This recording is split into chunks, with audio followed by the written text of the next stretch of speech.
Chapter 1 1 Year Together. Sala and her friend Nikki pushed past the people who had gathered in the rain outside the meat-growing laboratory. They were all shouting angrily, "Work! We want work!"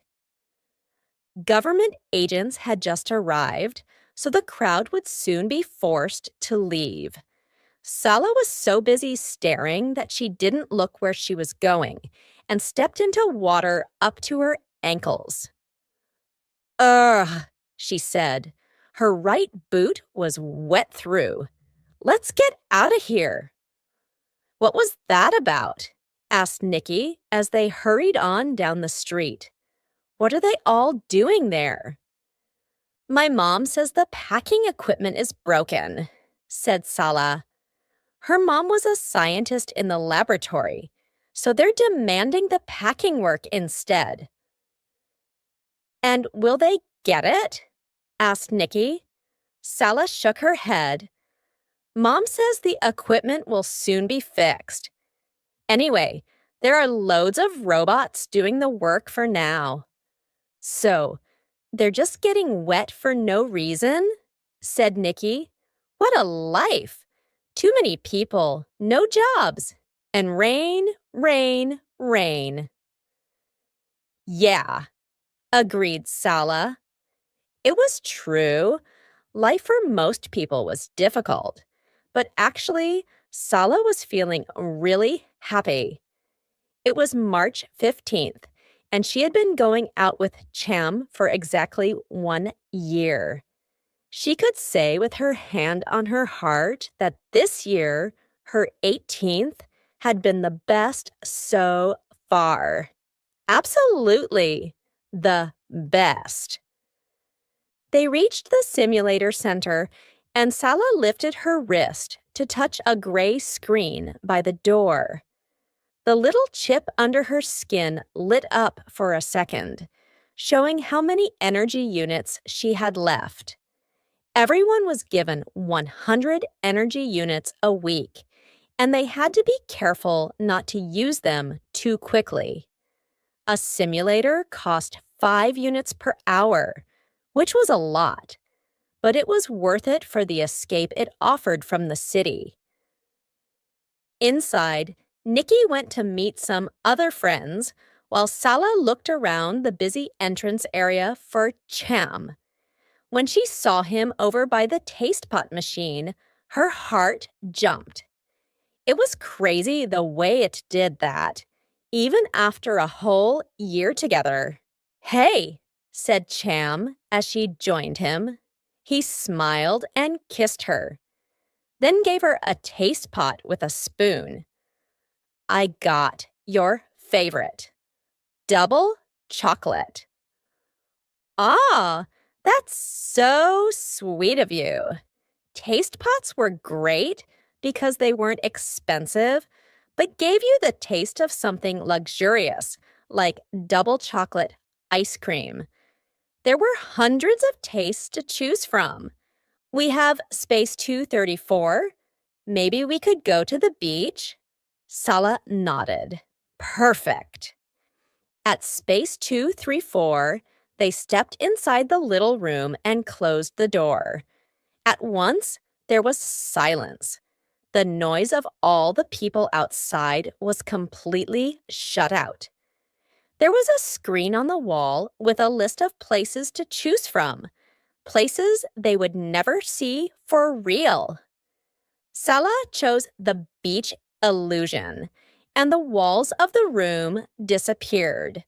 Instead, there was calm blue ocean, as far as they could see, under a cloudless sky. Sunlight shone through the trees above, and soft golden sand seemed to lie at their feet. All they could hear were the sounds of the waves and the gentle wind in the trees. It was a really wonderful illusion. "Fantastic," said Sala, taking off her wet boots. "I love this simulation." They sat down to eat their taste pots, looking out at the beautiful view and watching the waves roll up the shore. Then, after her final spoonful, Sala reached for her bag. "I have something for you, a present." She gave Cham a package, then sat watching his expression as he slowly opened it. "Hey," said Cham, "it's one of your paintings." Yes. Sala loved painting, but the paints were expensive, so it was something she couldn't do very often. "Wow." Cham studied it. "You like it?" "I love it," said Cham. "It's you and me, right? And a waterfall behind us." He smiled. "Not a waterfall. The waterfall." Sala nodded. "To remind you of the day we met. You think I'd forget?" He laughed. "Not a chance." Sala would never forget either. 1 year ago, on March 15th, 2087, she'd been standing in space 29 in one of her favorite illusions. She was on the top of a cliff, looking down at a valley with fields and forests that went on and on. On the other side of the valley, the white waters of a waterfall flowed over the rocks. It was one of the best illusions available in the simulator, because if you stood at the edge of the cliff, it really felt like you could fall. And then someone had opened the door, making the whole illusion break up. Sala had been so surprised she'd almost screamed. She'd turned around quickly and seen a boy, about her age, but a little taller, with black hair and dark, smiling eyes. Sala had stared. He was gorgeous. "Oops, sorry," he'd said. "Wrong space." "Oh, that's okay," Sala had replied quickly. "You can stay here if you want." She didn't know where those words had come from. Usually she was shy with boys, but Cham had come in and closed the door, and they had started to talk. Sala had soon found out that he lived near her in an Earth apartment. He loved the same Ultranet games and story streams as her, and the same illusions in the simulator. Best of all, he made her laugh. By the time they left the simulator, she'd fallen in love. And luckily for her, so had Cham. Cham put the painting down. "I have something for you, too." "Another double chalk taste pot?" "Nope." Cham smiled, his eyes shining. "Try again." Sala had no idea. "A diamond necklace?" she joked. "In your dreams." "Cham!" Sala giggled. "Don't make me guess." Okay, laughed Cham. "Take a look at your Ultranet." Sala looked at Cham and engaged her virtual interface. "Go on," Cham encouraged her. Sala looked up at her interface. The letters P-A appeared, followed by the face of a young woman. "Hello, Sala. This is Pod Adventures," said the woman in a friendly voice. Sala's mouth dropped open. "A pod experience? Sala, you and Cham are going to swim with dolphins." "No!" cried Sala. She stared at Cham. "Really?" She couldn't believe it. A pod was like a simulator, but 1,000,000 times better. Your whole body lay inside the pod, and it was like your normal life was turned off. In a simulator, it was hard to forget that there were 4 walls just 5 or 6 steps away. But in a pod, You lost your awareness of the world around you. You lived the experience completely. Cham smiled at her. Happy?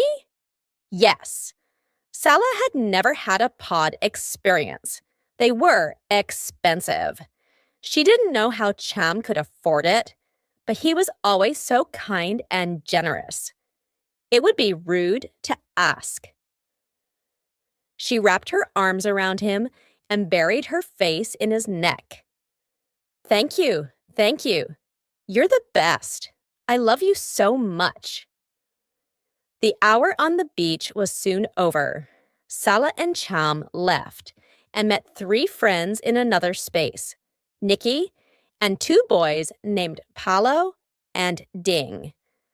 With 5 of them sharing, an hour cost just 1 energy unit each, so they did this often.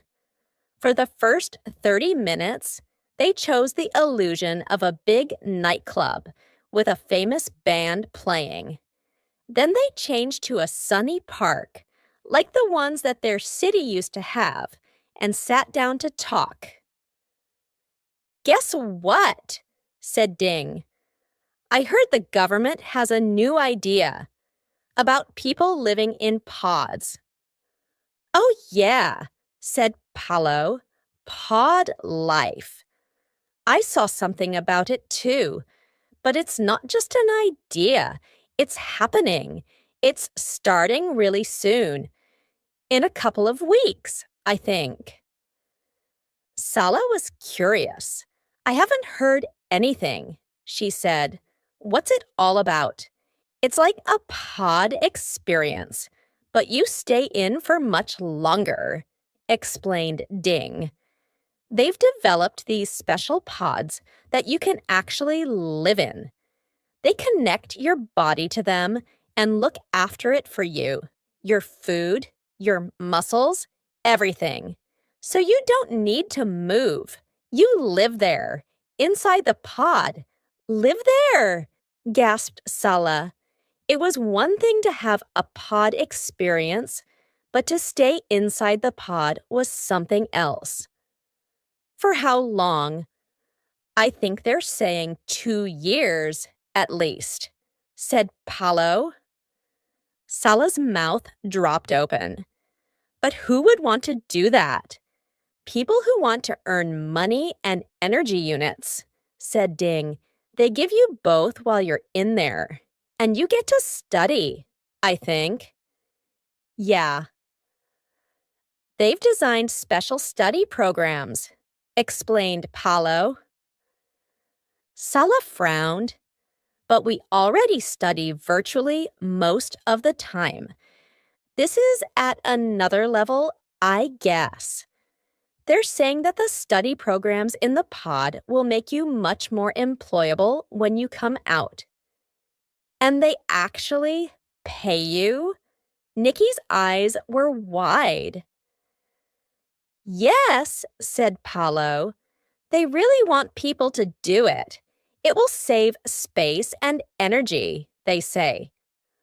Oh, strange, said Nikki, but interesting, too. I'd hate it, said Sala. Can you imagine? She looked across at Cham. He was quiet, just listening. It was unusual for him, living in a pod. You sound like your grandmother, joked Ding. Sala laughed. Maybe. Actually, Ding was probably right. Sala's grandmother remembered life before the oil wars, when people could travel freely and see other parts of the world. Now, Gran believed in encouraging people to enjoy the real world instead of constantly escaping to the simulators or the ultranet. She'd made her own garden on the roof of their apartment, and she was always up there. The rest of her family jokingly called it her real space. Chapter 2. The Fruit of the Wild Rose. When Sala and Chom left the simulator center, it was dark and still raining. To get home quickly, they stepped onto one of the fast-moving walkways that stretched in all directions across the city. As they traveled, towering blocks of apartments rose up high all around them. Most of them had at least 40 floors above ground. These were called sky apartments. Below ground, there were often another 10 floors for earth apartments. The government had started building under the ground long ago because the land inside the city was so limited.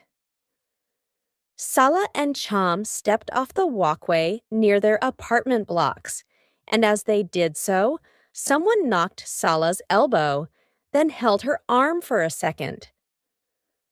Sala turned quickly. A young woman stood there. She was maybe a year or two older than Sala and Chom. She had a hat pulled low over her face, so it was partly hidden, but Sala could just see her green eyes. The woman reached for Sala's hand and slipped a small package into it. "Give this to your grandmother," she said, and then turned away. Sala's mouth dropped open. "Sorry? What? Wait!" But she was too late. The woman had already jumped back onto the speeding walkway. It carried her away rapidly, and in no time at all, she disappeared. "Who was that?" asked Cham. "No idea." Sala stared down at the little package in her hand. It was made of clear plastic, and inside there was some kind of small, dark red fruit. It looked old and dry. Sala frowned. She'd never seen anything like it before. "Must be something for Gran's garden," she said. "Yeah, that makes sense," Cham agreed. "Well, I guess I'd better go. Mom's expecting me." Sala put her arms around him and kissed him. "Thank you so much again," she said. "I've had a great time, and I can't wait to go swimming with dolphins." "Good," said Cham. "And thanks for my painting, too. I love it." But his voice sounded strange, distant, almost. Sala frowned. She remembered how quiet he'd been with their friends. Usually, Cham had plenty to say and loved making everyone laugh. "Cham, is everything okay?" she asked. "Yes, yes," he said. "Why? You seem worried about something." Cham seemed to hesitate. "Is it your dad?" Sala asked. "Is he looking for work again?" Cham smiled and shook his head. "No, he's helping fix the equipment at the meat-growing laboratory, actually, and getting reasonable money for it. Honestly, it's nothing. I'll see you on the Ultranet later, okay?" "You're sure?" "Sure." They'd been standing under one of the shelters at the entrance to the walkway. Cham kissed her, and before Sala could say anything else, he turned and ran out into the rain. Sala watched him go, puzzled. "It's nothing?" he'd said. She wished she could believe him, but it was odd. All at once, she was sure that something wasn't right. She turned and ran down the street to her apartment block, and soon she was in the dry and rushing upward in the elevator. 20, 25. The floors passed by so quickly. With a loud beep, the doors opened at floor 63, the top. Sala walked out, and the screen on the door of her apartment recognized her and let her in. "Is that you, Sala?" called a voice from somewhere above. Yes, Gran. Are you in the real space?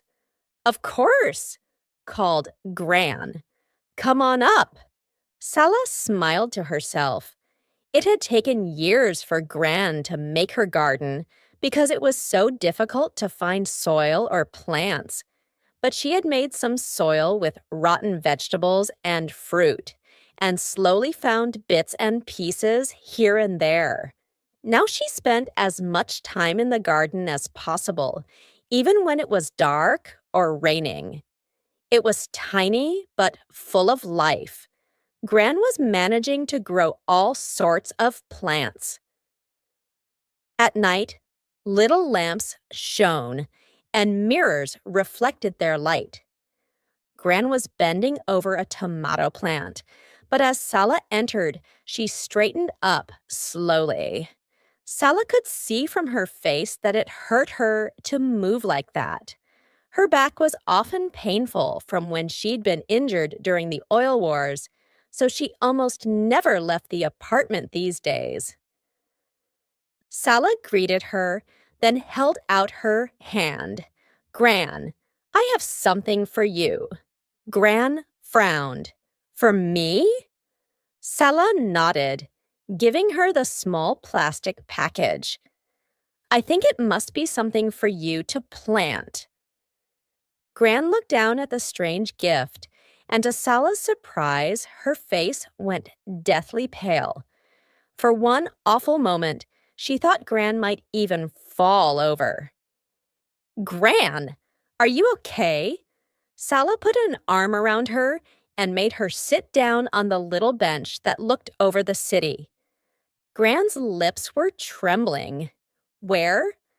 Sala, where did you get this? She whispered. A woman gave it to me. On the walkway. Well, just off the walkway, really. I think she must have followed me. Why? What is it? What does it mean? Gran didn't answer. Instead, she turned the package over, looking for a way to open it. She broke it down the middle, and the little dried fruit fell out into her hand. It's a fruit of the wild rose, she said in a low voice, touching it carefully. And the thing is, wild roses don't grow in the city. Sala frowned. So, where did it come from? Gran, still pale, said nothing. Sala was thinking fast. You don't mean it came from outside?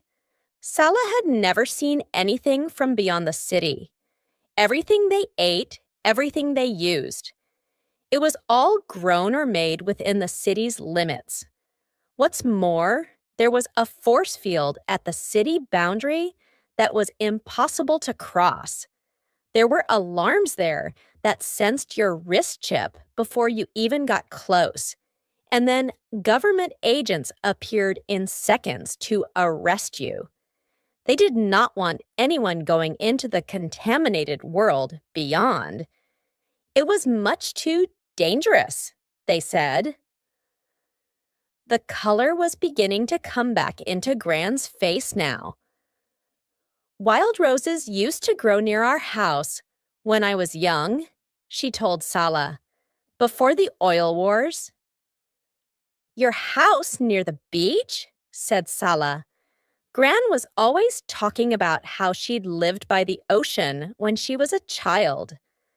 That's right, said Gran. My brother and I used to play with the fruit. There are tiny hairs inside that make you want to scratch. So we used to play tricks with them, put them in people's clothes. Oh, we had a lot of fun. Gran laughed gently, but then we grew up, and the wars started. So your brother, that's Great Uncle Eston, right? Said Sala, the one you tell stories about, the one who died. Gran nodded. After the oil wars, I looked for him all over the city, but I couldn't find him anywhere. I've always believed that he died in the outside world, in the contamination. She rolled the fruit between her fingers. I haven't heard from him for more than 30 years. Until this. Salah frowned. Wait a minute. You think your brother sent the fruit? Gran smiled. Oh, I know it's silly, isn't it? I don't know where it came from. I would love to believe it's from him. But she shook her head sadly. How could it be? The idea was crazy, but it was also exciting. Gran, you never know. Maybe there are places outside the city that didn't get contaminated, where people survived. Gran looked out at the view of towering blocks, stretching into the distance. Her mind seemed far away. Then she turned to Sala. Did the woman say how you could contact her? The woman? The one who gave you the fruit?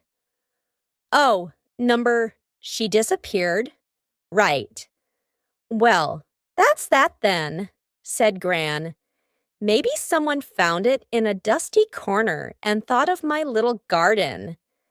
But it's very odd all the same. She got up and returned to her tomato plants, taking off the dead and dying leaves from the bottom of each one. So, tell me about your day, she said over her shoulder. Did you have a nice time with Cham? Oh, Gran, said Sala. You know we've been together a year today. Well, he bought us a pod experience. We're going to swim with dolphins. Are you? Gran sounded surprised. He's such a kind boy, but I don't know how he can afford something like that. I know. Sala thought of Cham's face when he left her and felt uneasy. I don't understand it either. Gran threw a handful of leaves onto a pile in the corner. Well, it's good to be generous, she said, and swimming with dolphins is wonderful, although this isn't quite the real thing, of course. You've been swimming with dolphins? Asked Sala. Yes. Years ago, before the oil wars, said Gran. When I went traveling with your grandfather, Gran was always talking about the days when she and Sala's grandfather used to travel to distant lands, climb mountains, and go swimming in the ocean. Such adventures had been normal then, but they seemed almost magical now. Do you think we'll ever be able to travel like you did? Sala asked. Me and Cham? Gran looked thoughtful. Who knows, she said. Maybe one day, if we're ever free of these silly things. She tapped her wrist. Sala smiled. Gran had a chip buried under her skin like everyone else, but she wore a bracelet to hide it as a small way of protesting about the government's tight control over everyone. You're such a rebel, Gran. Her Gran's eyes danced. Never give up hope, my love. Chapter 3, Pod Life. Back inside the apartment, Sala found her 9-year-old brother, Apat, playing games on the Ultranet in his room. Their mom was still out at work. Sala went to her own tiny room and played her Ultranet messages. There was one from Nikki, but nothing from Cham, so she began a message to him.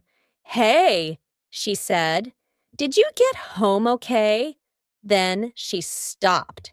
Had he been odd with her? She wasn't sure. Maybe it was silly to think so.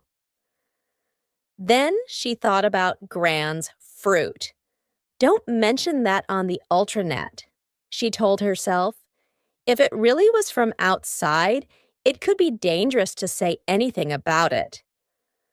Please message me, she finished instead. I'm dying to tell you a story about Gran missing you. She began watching an alternate story stream. Story streams were a little like the movies that people watched in the past. This one was very exciting, but Sala couldn't concentrate. The conversation with Gran had gotten her thinking. Will we ever be free? She wondered. Or will we only ever see the world virtually? Of course, the virtual world was interesting. There was so much you could see on the Ultranet or at the simulator center. But afterward, you were still in the city in a tiny room, surrounded by thousands of other people doing exactly the same thing. Was this the best life they could hope for? A call came in on Sala's Ultranet connection, and her heart jumped. Cham! His face on her virtual interface looked worried. Hi, Sala. Are you busy? Not really. Just a story stream. Why? Well, I've been thinking.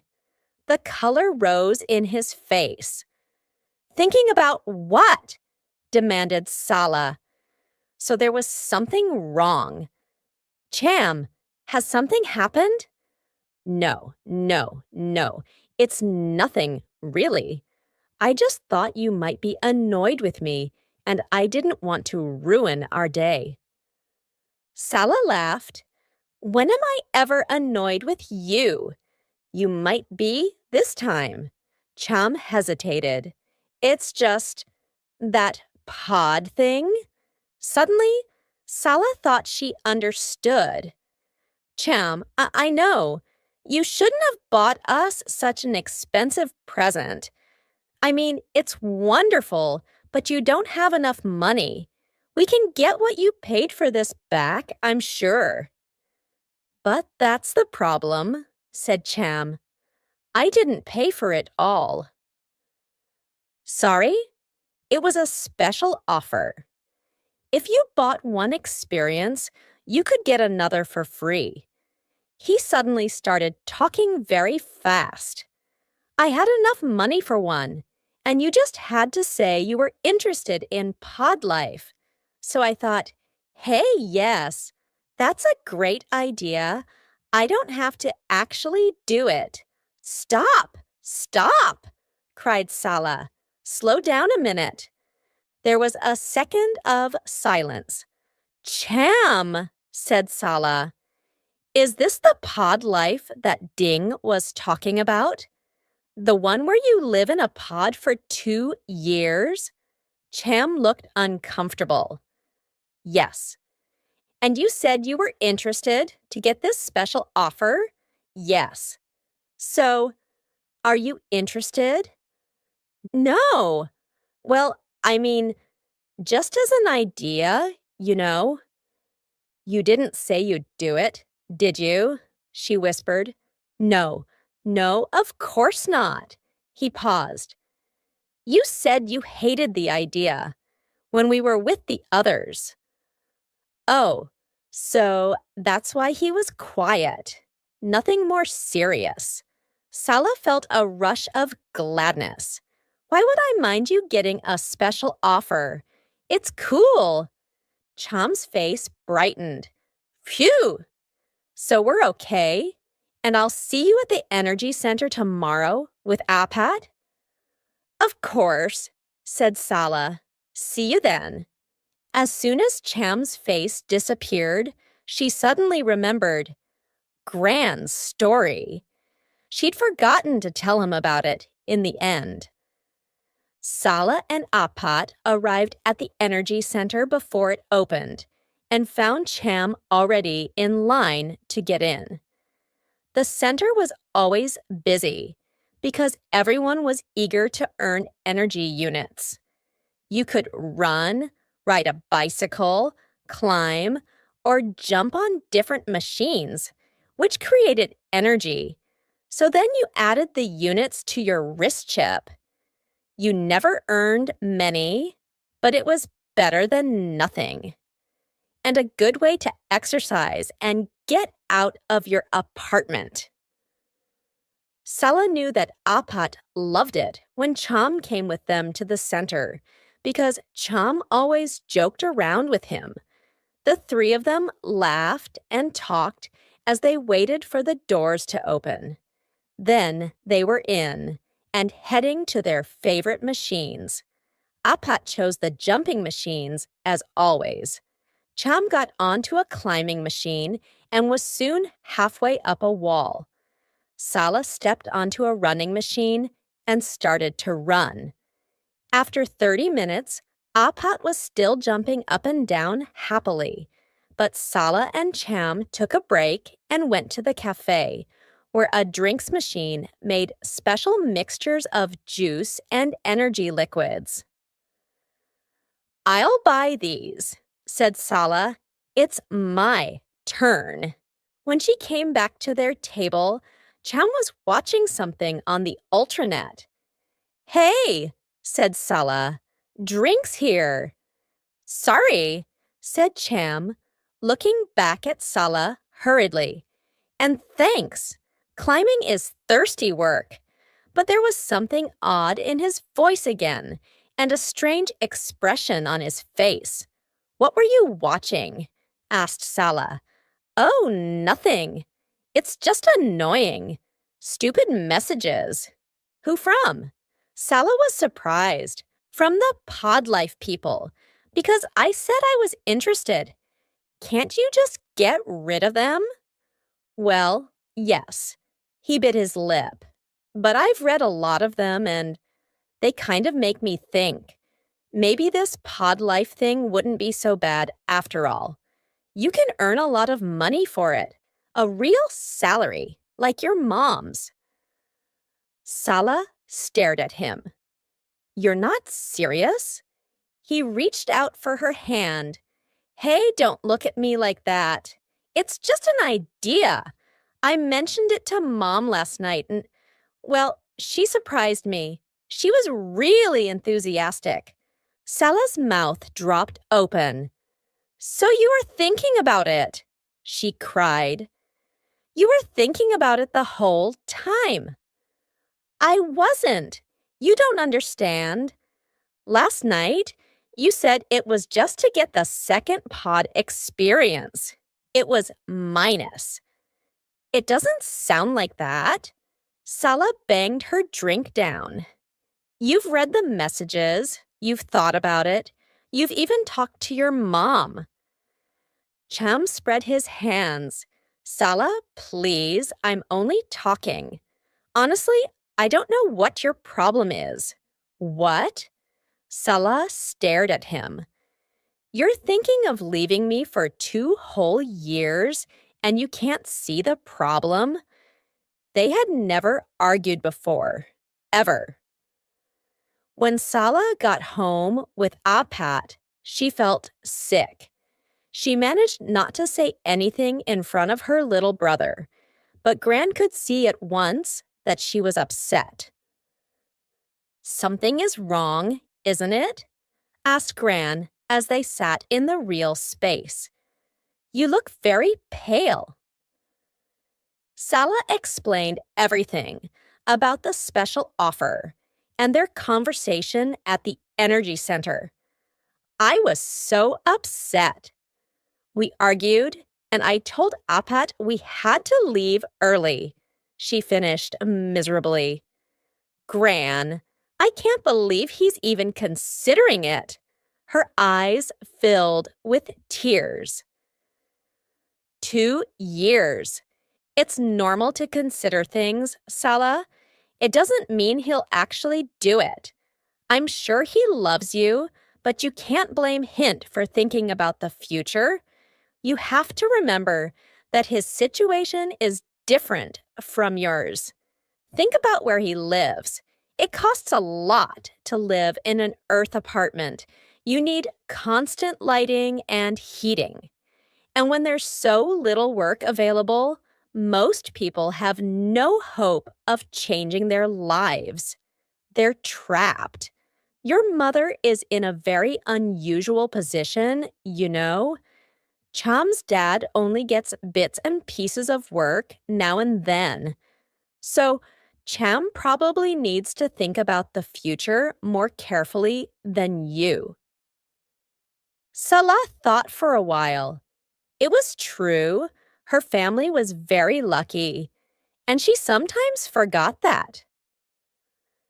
Her mom was a food scientist in the meat growing laboratory, developing different kinds of meat from just a few animal cells. It meant that she earned a regular salary, unlike Cham's parents, who were always worrying about money. That was how Sala and her family were able to live in their rooftop apartment. You're right. I need to say sorry. Thanks, Gran. Anytime. Then Gran hesitated. You didn't see anyone else today, did you? No. It was just me and Apat and Cham. I mean, well, I suppose I'm silly to ask. I mean the woman you saw yesterday, the one who gave you the fruit? Oh! Number Sala's thoughts had been so full of Cham and pod life that she'd almost forgotten about it. Do you honestly think it came from outside? Gran stared into the distance for a moment, deep in thought. Well, there's nowhere in the city for wild roses to grow, but of course it can't have come in from outside, unless she waved her hand. Oh, don't listen to me. But I love listening to you. Gran smiled. Well, I suppose I'm thinking that maybe, just maybe, there is still life in the outside world. And maybe someone from that world has found a way across the city boundary. It was an extraordinary idea. Sala thought of all the places she'd visited in the simulator. Some of them were really beautiful, but you couldn't really explore them because you were still in a little room with a time limit. How wonderful to think that there might still be a different world out there. A world where you could do all those things for real. Chapter 4. Cham's Idea. Sala went back down to her room and sent Cham a message. Hi, Cham. I'm really sorry I got so angry, she said. It was stupid. Can we talk? I'll come over if you like. Then she waited for his reply. 5 minutes went by, then 10, 15. Sala bit her lip anxiously. What if he wouldn't forgive her? She had really shouted at him, and now she felt awful. Of course, Gran was right. She couldn't judge him for considering pod life. She was in the wrong, and now she'd probably ruined everything. She sat on the edge of her bed, worrying. She tried to think of something else instead. The mystery woman. Who was she? How did she know about Gran? She wondered when she would see her again. A message from Cham. His smiling face saying simply, "Can you come to mine?" Sala's heart flooded with happiness. Forgetting about the woman, she jumped to her feet and rushed out. It wasn't far to Cham's apartment block, but another storm had gathered. The skies were heavy and gray as stone. Sala heard a clap of thunder. Too bad, she thought. She arrived just as the rain began to pour, and lightning flashed across the sky.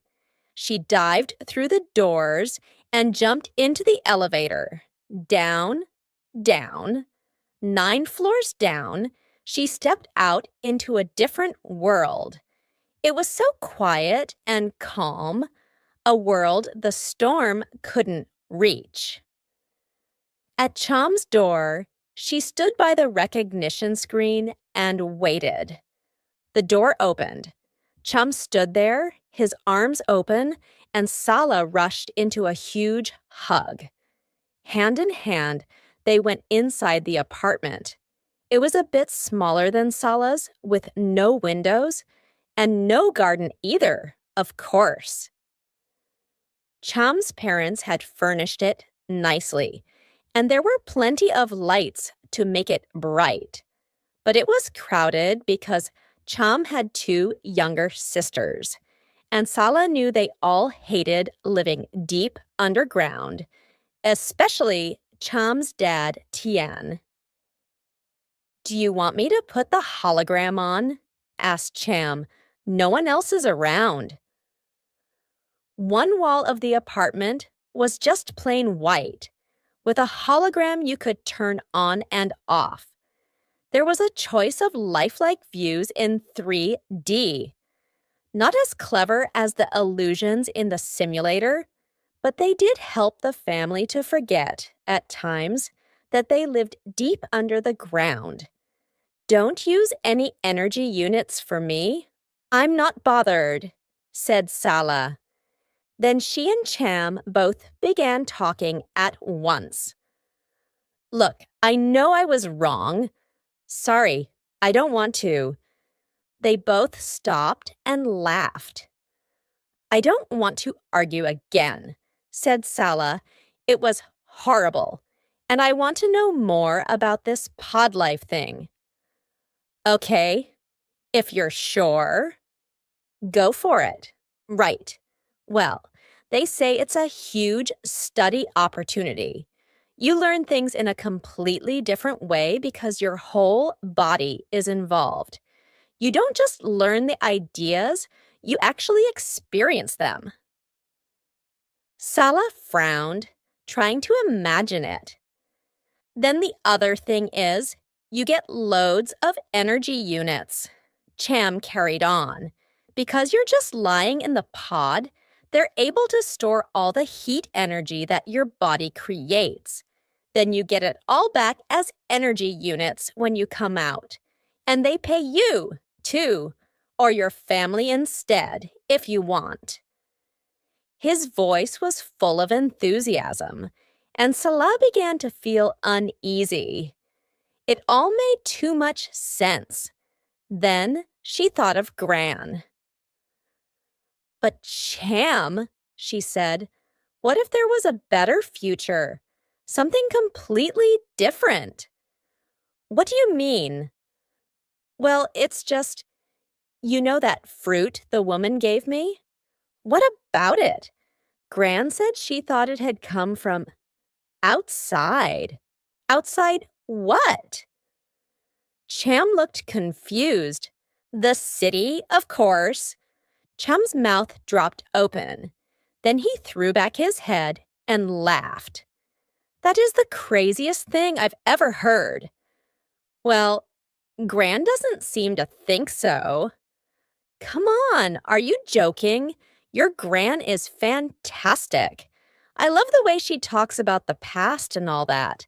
But that fruit, someone must have found it in a closet or somewhere." "Well, maybe," said Sala. "But who would have sent it without a note? Gran thinks.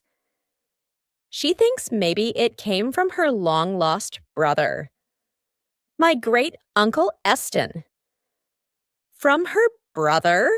Cham paused for a second, then laughed.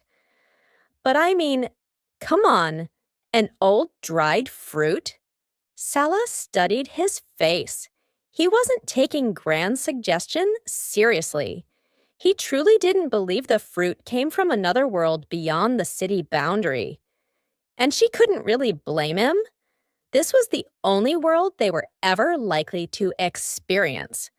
Apart from the virtual world, of course. She decided that they needed to talk about something different because she'd come here to make things better, not worse. "I wish someone else in your family could do the pod thing," she said. "Your dad, maybe." I can see that all those units and the extra money would be useful. You could move out of here. Your parents could rent a sky apartment instead. Cham nodded. My dad couldn't do it, though. It's for people our age, 17 to 21.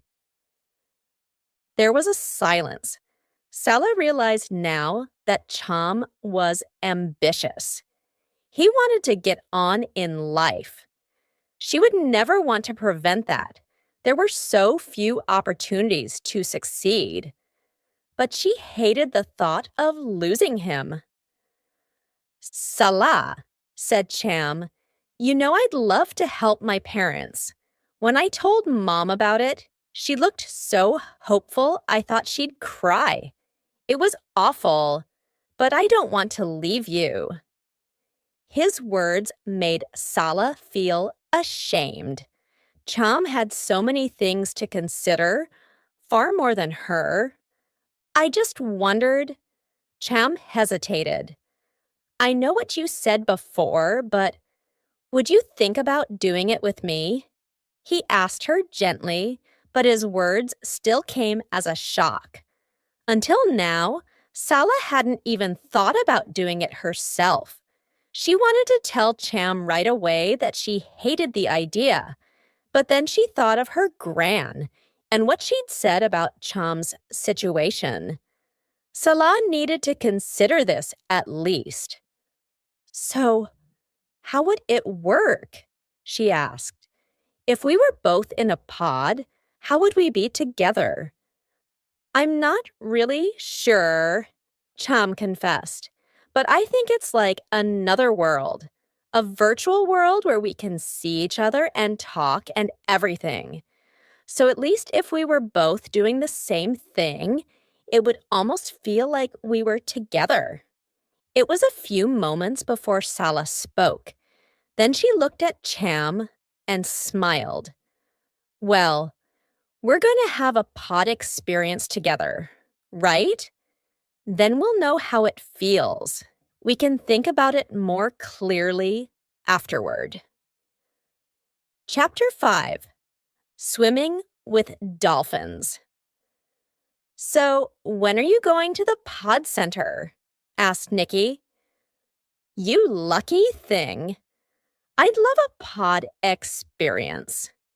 It was Monday, and the two friends were riding the walkway home from college.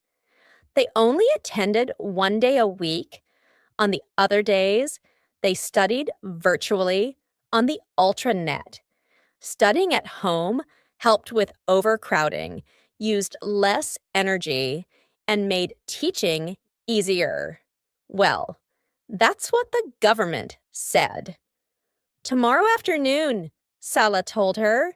I'm jealous, Nikki said. In fact, I've been looking into that pod life thing that Ding told us about. It sounds great. I'm not old enough yet, though. You have to be 17, and I've still got 2 months to go. Salah looked at her friend. Another one. The news had spread about pod life, and other students had been discussing it all weekend. Many seemed to see it as a serious choice. Really? She replied. Has everyone gone crazy? Nikki laughed. Not at all. Think of all those energy units. Why don't you like the idea? Salah frowned. She was still looking forward to the dolphin experience. That was exciting. But whenever she thought about lying in a pod for months, her stomach seemed to turn over and over, in spite of what she'd told Cham. I suppose it seems to me like losing control, she said. Well, I guess you're not the only one who's afraid. Salah was a bit offended. I'm not talking about being afraid. I like to be independent, that's all. The government controls us enough already. I'd rather be free than in a pod. But isn't that the point? Suggested Nikki. Once you've got all those energy units and extra money, you are free. More free than you were before. Not really, said Sala, and 2 years of your life is a high price to pay. Pod life is the future, Sala. Nikki sounded very confident. In a few years, everyone will be doing it. I don't want to be left behind. Do you? Well, no, I guess not. Sala looked away. They had almost reached Sala's exit, so she gathered her things together and said goodbye to Nikki. But as she stepped off the walkway, she felt a hand touching her back. "Did your grandmother like it?" whispered a voice. Sala looked around and gasped. It was the woman who had given her the fruit. "Yeah. Yes," she managed to say. She did. "But who are you? Where did it come from? You'll find out soon. I'll see you again." And then, just like the first time, the woman stepped quickly onto the walkway and was soon lost among the crowds. It was maddening. What was going on? Was it some kind of game? Sala wondered whether to tell Gran, but there was nothing new to say. Gran was so excited. It would be awful if this was all a cruel joke. "I'll see you again," the woman had said. Well then, there was really nothing to do but wait. The following afternoon, as Sala walked up and down in her little room, waiting to go with Cham for their pod experience, she had a strange feeling in her stomach.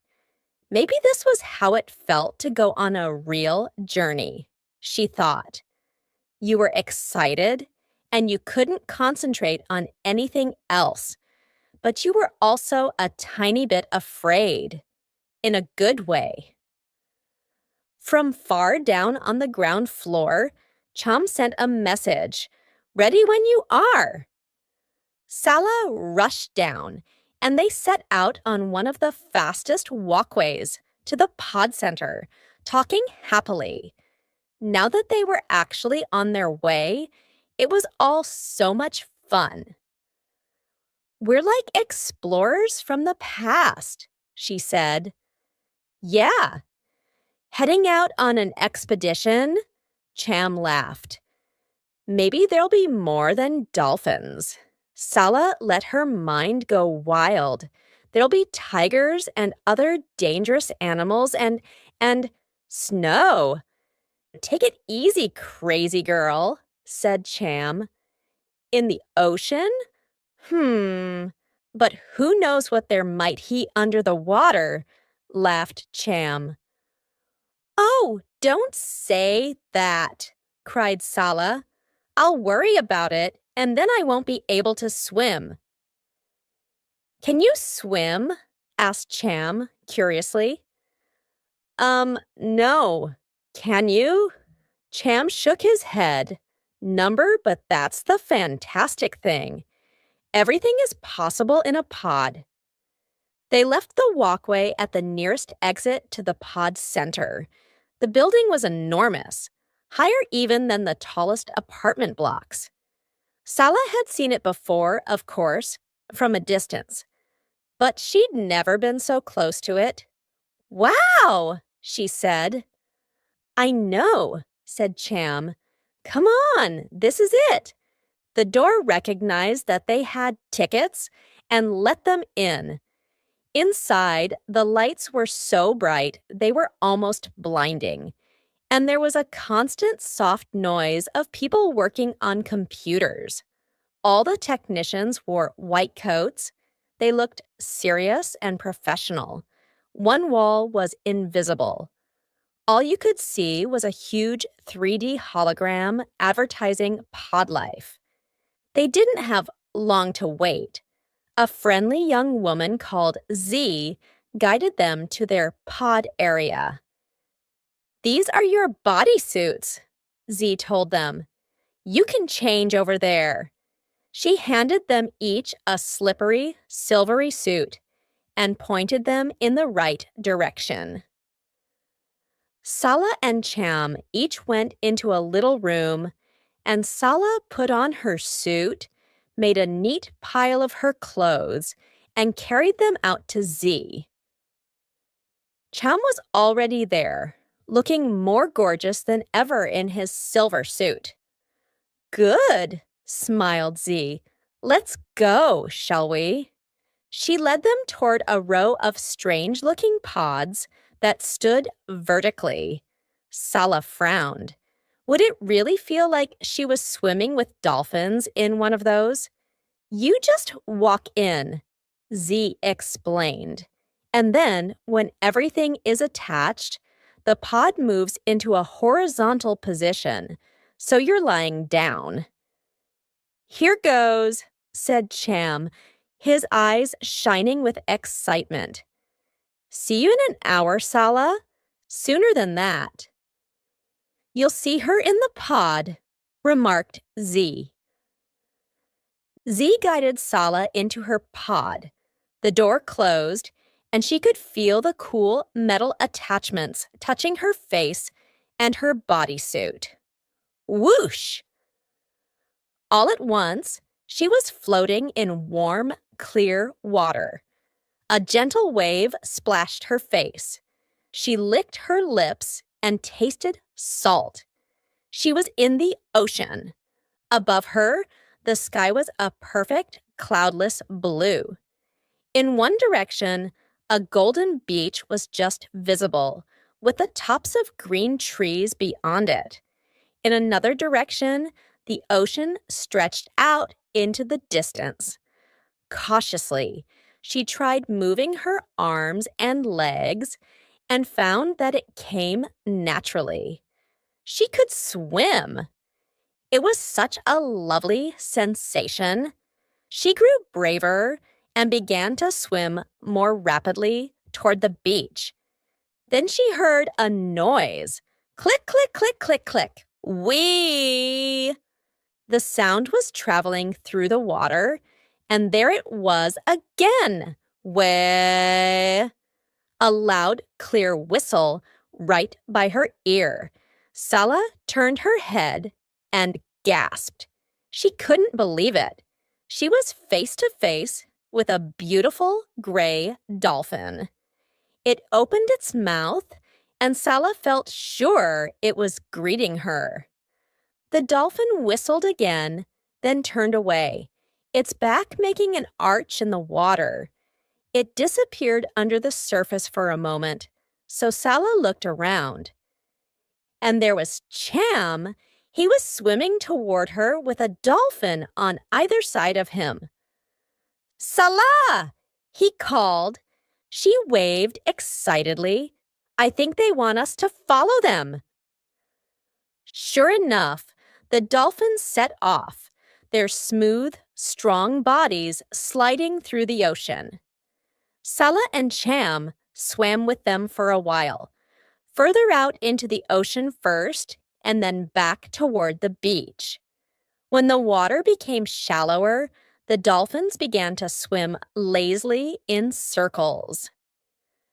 Floating gently, Sala looked down into the water's depths. Oh, wow, she cried. Cham, look! There, below the surface, were hundreds of multicolored fish.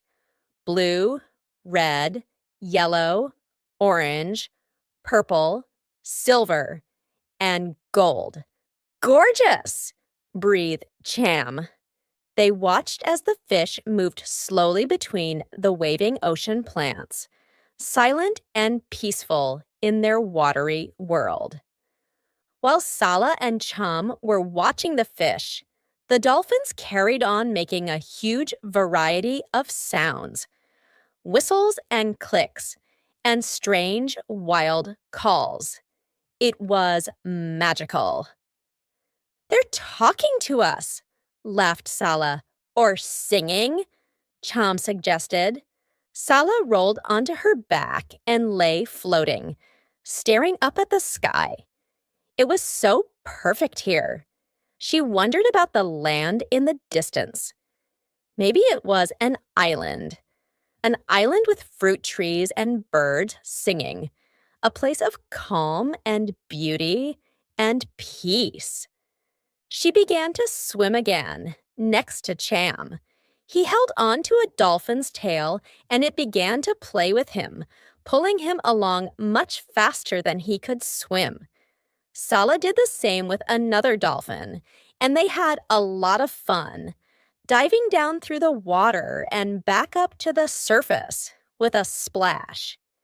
Then the biggest dolphin moved towards Sala and pushed her with its nose. She looked deep into its eyes and reached out to touch its face. Its expression was so wise. Time seemed to stop. I'm connected to an ancient time and place, thought Sala. This was such an intelligent, sensitive creature who seemed to know exactly who she was. And then she heard a voice. Your hour is almost over. Your pod is about to move back into a vertical position. The ocean disappeared. Cham disappeared. There was nothing at all.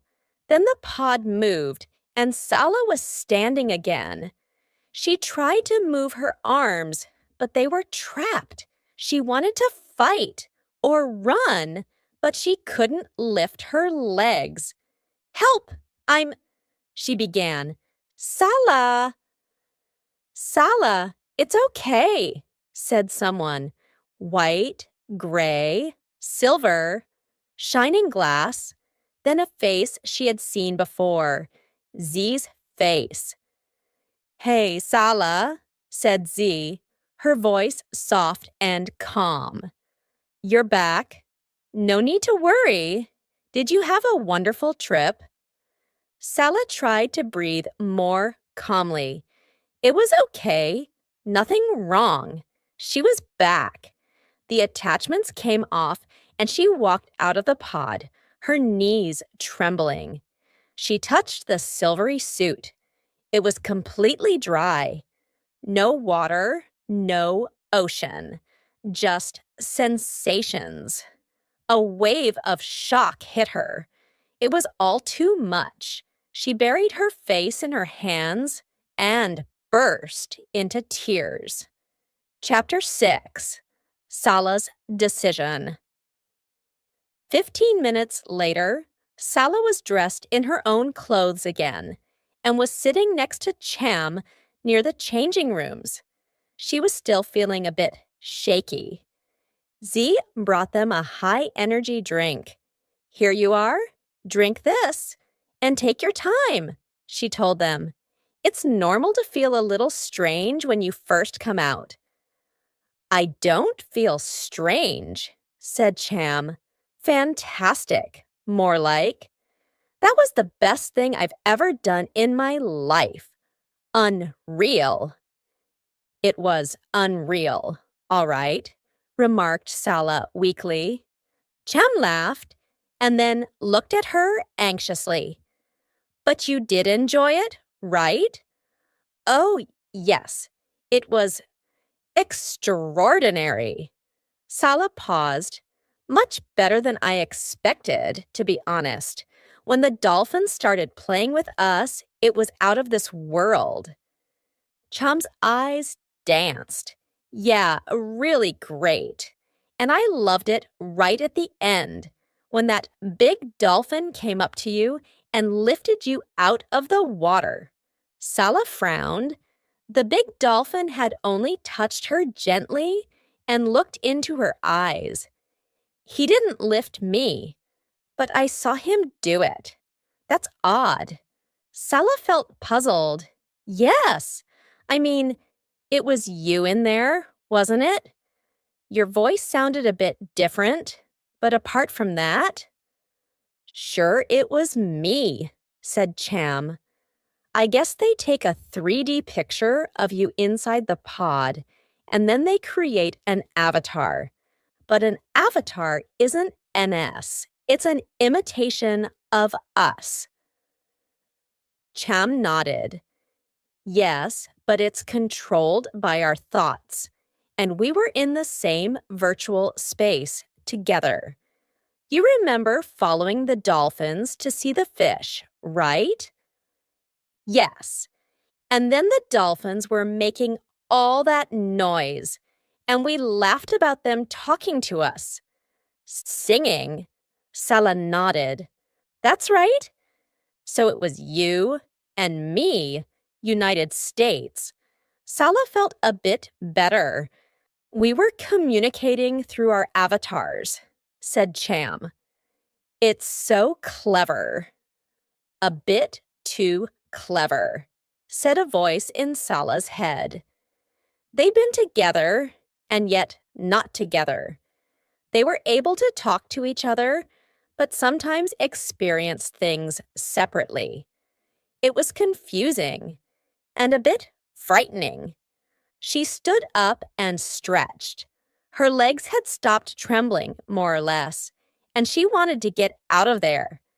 Can we go? Okay, I'll just finish this. Cham swallowed his drink hurriedly, and they waved goodbye to Z. As they passed the enormous hologram wall by the entrance, Cham put his arm around Sala.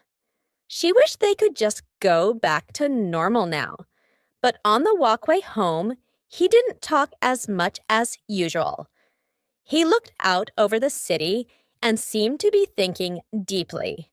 It worried Sala. There was a big conversation coming, and she wasn't looking forward to it. They were almost home when Cham turned to her. You know what? He said. If I didn't have you, I'd sign up for pod life, I think. You would? Yeah, I thought it was cool. But we want to be together, right? Right. And you're the one with doubts about it, so you should decide. I would do it, but only if you want to do it too. If you don't, that's it. We won't. Sela stared at him. But what if I say no? That's okay. You just said you'd like to do it. Not without you, repeated Cham. Look, I trust you, Sela. You'll make a good decision. I know you will. Sela looked at Cham's face. She loved him so much. They'd never had to make a big decision like this before, and she wished with all her heart that he wasn't making her choose, but she could see he was only being fair. All right, Cham, she said slowly. I'll think about it. I promise. When Sala arrived home, Mom was back from work, and Apat and Gran were there too. They all sat down to eat and talk together. It was a delicious dinner. Mom had brought home some top-quality meat from the laboratory, and Gran had added some vegetables from her garden. Everyone wanted to hear about Sala's pod experience, so she described it slowly, giving every last detail. Apat's eyes grew wide as saucers. Oh, I want to go. Sala smiled. You would love it, Apat, but you'll have to save some money first. That's right, Mom agreed. Oh, it's good to see you all and really talk. I've been so busy at work the last few days, I feel I've not been home much at all. Is that because of the packing equipment breaking? Asked Sala. Nikki and I passed the laboratory the other day. There were loads of people looking for work. Yes, the breakdown has caused so many problems, said Mom. I feel very sorry for all those people. But we have all the technicians we need. And they keep bringing in more robots. That's what I told Nikki. Sala hesitated. Mom, I've been wondering what you think of this new thing, pod life. You've heard about it, haven't you? Mom nodded. Yes, of course. Is it a good idea? Asked Sala. Well, they say they're offering high-level studies, so that's obviously good, said Mom cautiously. But living in a pod? It's hard to say. Real life is difficult, but it's what we have. Gran nodded wisely. Sala took a deep breath. So, what would you say if Cham and I wanted to do it? Gran and Mom looked at each other. There was silence. At last, Mom spoke. I'd ask you to think about the things you love and the people you'd leave behind. We'd miss you terribly, and I think you'd miss us. Mom smiled. I wouldn't stop you, Sala, but I'd be sad, and I'd wish with all my heart that there was something better for you. Sala nodded. Thanks, Mom. Then Gran spoke up. And remember, Sala, maybe there will be something better. One day, there's more to the world than this city, believe me. If that rose fruit came from outside, who knows what may be possible? Sala's mom looked uncertain. I don't think you can depend on that, Gran, she said. We shouldn't raise our hopes. No, you're quite right. I'm just saying, maybe the world out there is not as terrible as the government would like us to believe. Gran said nothing more, but her eyes were shining. Sala realized that for Gran, the rose fruit meant something real. It spoke of a world that Sala could only begin to imagine. And what if, just what if, she was right? For the next 24 hours, Sala tried to think clearly. She had to consider Cham's future, not just her own. The questions went around and around in her head. At last, she knew she couldn't put off her decision any longer, and when she'd finished her studies on the day after the pod experience, she invited Cham to her apartment. It was pouring with rain again, and his hair and clothes were wet when he arrived. Look at you, said Sala. I know, said Cham, but I think it's just stopping. Hopefully we can still go up to the real space. Sure. Up on the roof, they talked about all the things that didn't really matter, what they'd eaten for dinner, the weather, iPad on the jumping machine, all to avoid the one big thing they needed to discuss. Then Sala forced herself to be brave. I heard that Paolo has done the same as you. Got a pod ticket.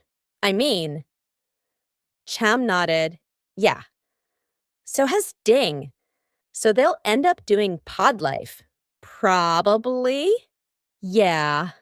They fell silent. Sala swallowed. This was harder than she'd imagined. Cham, I've made a decision, she said, in a rush. I thought so. He played with her fingers, matching them against his. Go on. You really will be okay with what I say? Try me. Sala bit her lip. Okay, so, Cham, I can't do it. I'm really sorry. I know it's a big opportunity, but I just can't. For lots of reasons. I love the pod, but I'd be afraid of doing it for longer. It was too strange. And I can't leave Gran and Mom and Apat. She hesitated.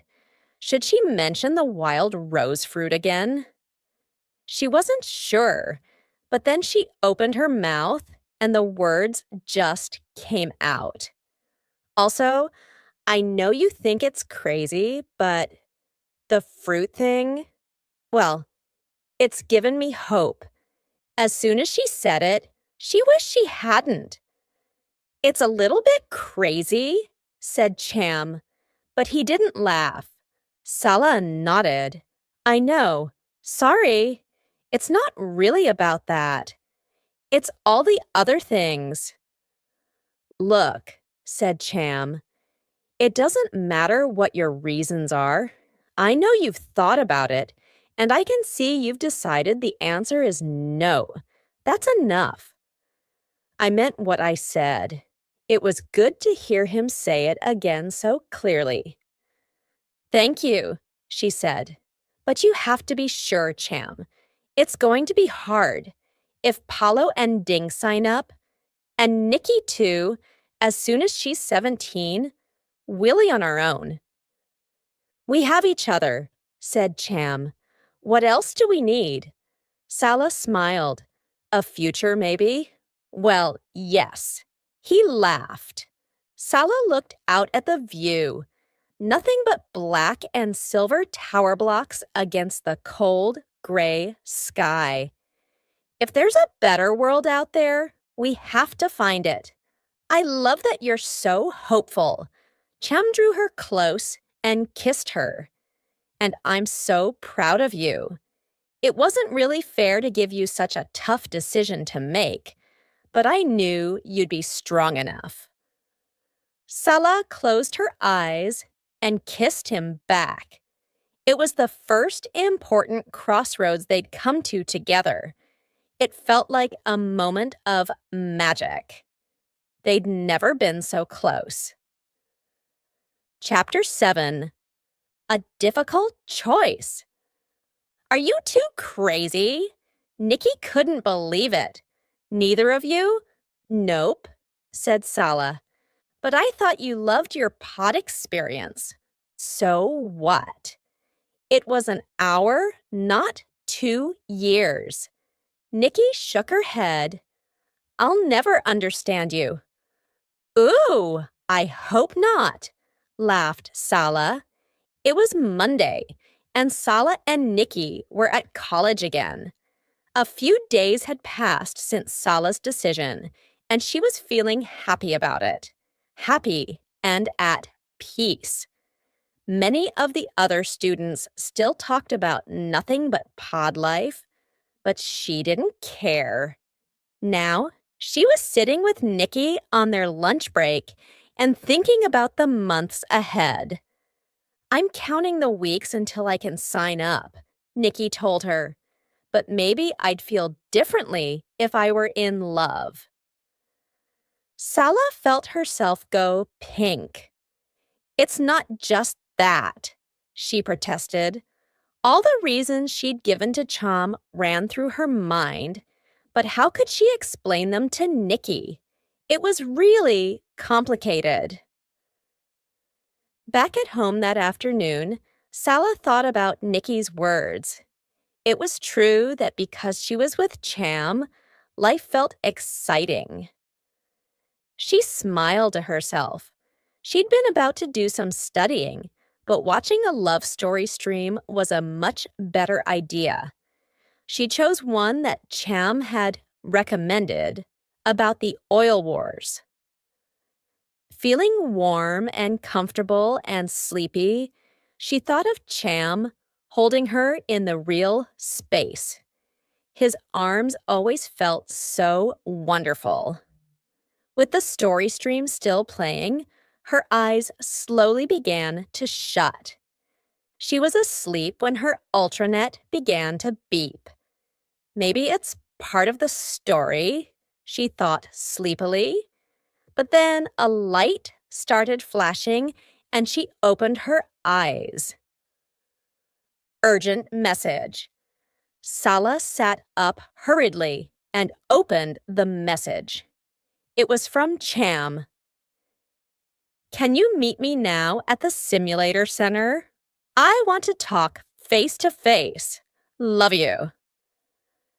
Sala splashed some cold water on her face to wake herself up and then hurried to the simulator center. Cham sent her another message while she was on her way to say that he was in Space 46, and when she went in, he'd already chosen an illusion. He was standing on a rocky seashore with gray waves crashing in. White seabirds flew close to the surface of the water, fighting against the wind. Sala gasped. It was cold. She touched his arm. Cham pulled Sala toward him. "Thank you for coming," he whispered. "I'm sorry." "Sorry for what?" "It's my dad." Cham's voice broke. "Your dad? What's wrong? Is he sick?" No, Cham looked out over the rough ocean. "It's his work, but I thought you said he was helping fix this problem at the meat laboratory," said Sala. "He was," said Cham. So they decided not to fix the old equipment. They've brought in a new design instead. They'll never need him again. Sala was puzzled. Why? They've put in new nanobots that stay inside the equipment and check everything every day. They find problems even before they've happened and fix them. Sala began to realize why this news was so awful. Cham's dad, Tian, knew how to fix the old equipment. That was his job. He hadn't done anything else for years. If this was happening at the meat laboratory, it would soon be happening everywhere, and he wouldn't get any work at all. "My mom is really upset," Cham carried on. "We're low on energy units already, so it's hard. Dad came home with the news yesterday afternoon, and he and Mom have been really depressed ever since." "I'm so sorry," she said. She felt awful. Sorry just wasn't enough. Cham nodded. "I know. And the thing is..." He stopped, and Sala realized what he was going to say. "Pod life," she said. Cham looked desperately miserable. "You guessed." "Cham, no." "Sala, I don't have a choice." "There's always a choice." "Tell me then," he demanded, suddenly sounding bitter. "Tell me what else I should do. We'll find something." "Like what? Like what exactly?" Sala's mind was racing. If only she'd seen that woman again. "We don't know yet, but I'd really miss you. And so would your family." She bit her lip. "I'll be doing it for my family," Cham pointed out. "You can see that, can't you?" Sala nodded. Yes. Sorry." All at once, she was trembling from the cold, and from the shock, and from unhappiness. She sat down and hugged her knees. "Sorry, Sala," said Cham. "Let me change this horrible illusion." He went to the screen on the wall and changed the scenery to a sunny park. Then he came and sat next to her. "Sorry for getting angry. I'm not angry with you, especially not with you. I'm just angry with life. It's okay. I know." She looked at him. "So, is that it? You've decided? For sure?" Cham was silent for a moment. "Like I said, I don't know what else to do." Then he turned to her. "The only thing I can ask is this. If I do pod life without you, will you still be here for me when I come out? Can you wait 2 years?" His words felt like an earthquake breaking open their lives. Sala started to cry. It was too cruel. She rested her head on her knees and let the tears flow. At last, she looked up. "Cham, you have to do what's right for you. I'm not gonna stop you. And of course I'll wait. When she and Cham left the simulator center, it was still only late afternoon. So Sala went to the energy center. All she wanted to do was run, run, and run, and run. She ran until she was exhausted, too tired to think anymore. She wished she could be with Cham, but his family was in crisis. They all needed him more than she did right now. As she walked home, loneliness hit her. This was how it would be for 2 whole years. Self-pity rose like a wave inside her. "Hey, careful!" cried a man. Sala hadn't been looking where she was going. She'd bumped straight into the man who'd dropped a bagful of dried food packets, spreading them everywhere. "Oh, I'm so sorry," gasped Zala, and she bent down at once to help him pick them up. Other people joined in, and the packets were soon gathered together again. As Sala reached for the last one, another hand reached for it at the same time. A thin hand. It touched hers, and Sala saw that it was already holding something, a little paper note. It was the woman. "It's you," began Sala. "Shh." In one quick, smooth movement, the woman pushed the note between Sala's fingers, nodded at her, and then set off rapidly toward the walkway. But Sala wasn't going to let her disappear this time. She rushed after the woman and caught her arm, holding it tightly. "Who are you? Let me go." The woman's voice was fierce. "Tell me who you are first. Do you want to put us both in danger?" "Danger?" Sala's mouth dropped open. "Of course not. I just want to talk to you." "Then don't say anything else. Turn around and walk away. Give that to your grandmother." For a second, the woman moved a little closer. "Stay quiet. I'll find you soon." Sala did as the woman had said. She turned and walked down the street. Then she raced up to her apartment and arrived breathless. She found Gran sitting with Mom, talking and drinking tea. For once, Mom had got home from work early. "Sala, you look like you've seen a ghost," said Mom. "What's happened?" Sala didn't know where to start. She handed the note to Gran. "It's from the same woman," she said. Then she sat down and covered her face with her hands. "And Cham is gonna do pod life without me." "Oh, Sala!" cried Mom. Then realization crossed her face. "Does this have anything to do with his dad's work?" "Yes," said Sala. "Mom, why can't they just use people instead of replacing them with robots and nanobots all the time?" Suddenly, Sala felt more angry than upset. It wasn't fair. But before Mom could answer, there was a gasp from Gran. She'd opened the note and held it with trembling fingers.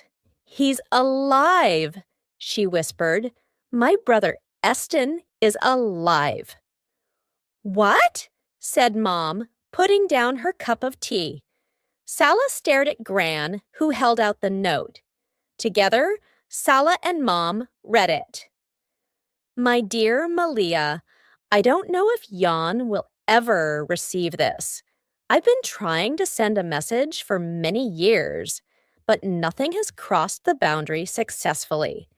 We know you can't leave your city, but now I hear that maybe messages can reach you if you are still alive. I hope so. I want you to know that I have a good, happy life with my wife. Our 2 sons are doing well, and we have 3 grandchildren. We have a very nice house near the ocean, and there are wild roses in the garden, just as there were when we were young. If you received one of the fruits, you know that this is true, and that it came from me. I still smile when I think of all the fun we had as children, playing on the beach and in the forest. But it also makes me so sad. I miss you, Malia. Here, we are free and we have beauty all around us. But my heart breaks when I think of you trapped in that city, like a bird in a cage. Thank those who took the risk to find you. We think we can trust them, but we know that this letter could put you in danger. If you are reading it, be glad. It means there is hope. But please be careful. Your loving brother, Eston.